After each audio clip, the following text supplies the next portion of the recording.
സന്തോഷമാർഗം എന്ന ഈ പ്രഭാഷണ പരമ്പരകളിലൂടെ വീണ്ടും കാണുവാൻ നമുക്ക് ഒരവസരം ലഭിച്ചിരിക്കുക. ആരെങ്കിലും നമ്മെ ഉപദേശിക്കുന്നത് നമുക്ക് ഇഷ്ടമുള്ള കാര്യമല്ല. അല്ലെ, ഉപദേശങ്ങൾക്കാൻ നമുക്ക് വലിയ താല്പര്യമൊന്നുമില്ല. എന്നാൽ നമ്മുടെ ജീവിതത്തിൽ ആദ്യമായിട്ട് ഉപദേശം കേട്ടത് ഒരു പരിധി വരെ നമ്മുടെ മാതാപിതാക്കളിൽ നിന്നായിരിക്കും.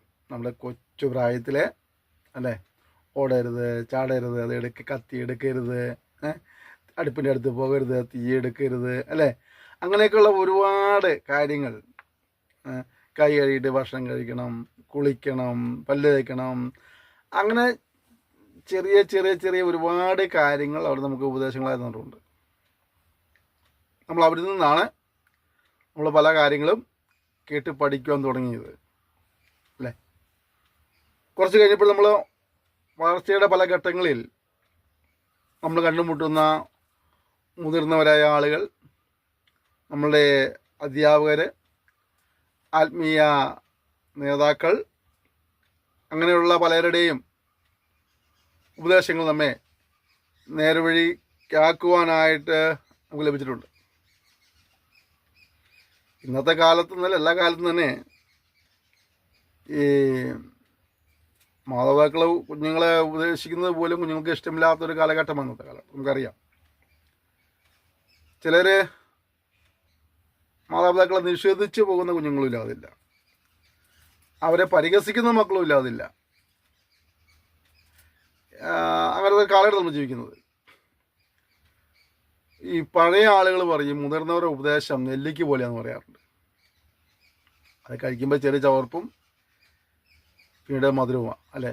അപ്പോൾ ഉപദേശങ്ങൾ പലപ്പോഴും നമുക്ക് കേൾക്കുമ്പോൾ ഒരു സുഖം തോന്നിയില്ലെങ്കിലും അത് പാലിക്കപ്പെടുന്നതിലൂടെ നമുക്ക് മധുരകരമായ ഒരു അനുഭവം ഉണ്ടാകാറുണ്ട്.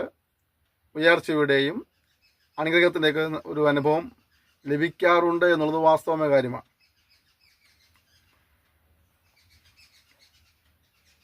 ഒരു ജ്ഞാനിയായ മനുഷ്യൻ പറഞ്ഞത് എങ്ങനെയാണ്: മകനെ, അപ്പൻ്റെ പ്രബോധനം കേൾക്കുക, അമ്മയുടെ ഉപദേശം ഉപേക്ഷിക്കുകയും അരുത്. കേൾക്കുക മാത്രമല്ല, അവയെ പ്രമാണിക്കണം. മാതാപിതാക്കളുടെ ഉപദേശം കേൾക്കുന്നതിലൂടെ നമുക്ക് വിവേകമായിട്ട് സംസാരിക്കാൻ കഴിയുന്നു. അപ്പോൾ അപ്പൻ്റെ പ്രബോധനം കേൾക്കണം, അമ്മയുടെ ഉപദേശം ഉപേക്ഷിക്കരുത്, അവരവരുടെ ഉപദേശങ്ങളെ പ്രമാണിക്കണം. അതുകൊണ്ട് നമുക്ക് വിവേകം ലഭിക്കും. അപ്പോൾ എൻ്റെ കൊച്ചുകൂട്ടുകാരോട് ഈ പറയാനുള്ളത്, മാതാപിതാക്കളെ അനുസരിക്കുക, അവരുടെ ഉപദേശങ്ങൾ ശ്രദ്ധിക്കുക, കേൾക്കുക, അനുസരിക്കുക എന്നുള്ളതാണ്. അതിലൂടെ നിങ്ങൾ ആരായിത്തീരും? നിങ്ങൾ ജ്ഞാനികളായി മാറും. ഒരു പക്ഷേ നിങ്ങളുടെ മാതാപിതാക്കൾക്ക് നിങ്ങളെ അത്ര വിദ്യാഭ്യാസം ഉണ്ടായെന്ന് വരികയില്ല, നിങ്ങളത്ര ആരോഗ്യമോ സൗന്ദര്യമോ ഉണ്ടായെന്ന് വരികയില്ല. പക്ഷെ നിങ്ങളെ ഈ നിലകളിലേക്ക് ഉയർത്തി കൊണ്ടുവരാൻ വേണ്ടി അവർ സഹിച്ച കഷ്ടപ്പാടുകൾ ഓർമ്മയുണ്ട്. പലപ്പോഴും അവർ പട്ടിണി ഇരുന്നിട്ടോ അവരുടെ ഇഷ്ടങ്ങൾ മാറ്റിവെച്ചിട്ടായിരിക്കാം നിങ്ങൾക്ക് ഒരു നേരത്തെ ഭക്ഷണം നിങ്ങളുടെ ചെറുപ്രായത്തിൽ തന്നിട്ടുണ്ടായിരിക്കുക. നിങ്ങൾക്ക് പുതിയ ഉടുപ്പുകൾ വാങ്ങുമ്പോൾ അവർ പുതിയ ഉടുപ്പുകൾ എടുക്കാറില്ല. അവർക്ക് പുതിയ ഉടുപ്പുകൾ ഇടാൻ ഇഷ്ടമില്ലാണ്ടല്ല, നിങ്ങൾക്കൊരു പുതിയ ഉടുപ്പ് വാങ്ങണം, നിങ്ങൾക്കൊരു പുതിയ ഷൂ വാങ്ങണം, നിങ്ങൾക്കൊരു പുതിയ ബാഗ് വാങ്ങണം, കുട വാങ്ങണം. അങ്ങനെ നിങ്ങളെ പ്രതിയാണ് അവർ പല സുഖസൗകര്യങ്ങളും ഒഴിവാക്കി അവർ ജീവിതത്തിൽ ജീവിച്ചത്. അതുകൊണ്ട് നിങ്ങൾ വളർന്നു വരുമ്പോൾ നിങ്ങൾ അവർക്ക് ആശ്വാസമായി തീരണം, സഹായകരമായി തീരണം. നമുക്കറിയാം, ഇന്ന് വൃദ്ധസദനങ്ങൾ കൂടുന്ന ഒരു കാലഘട്ടമാണ്, അല്ലേ.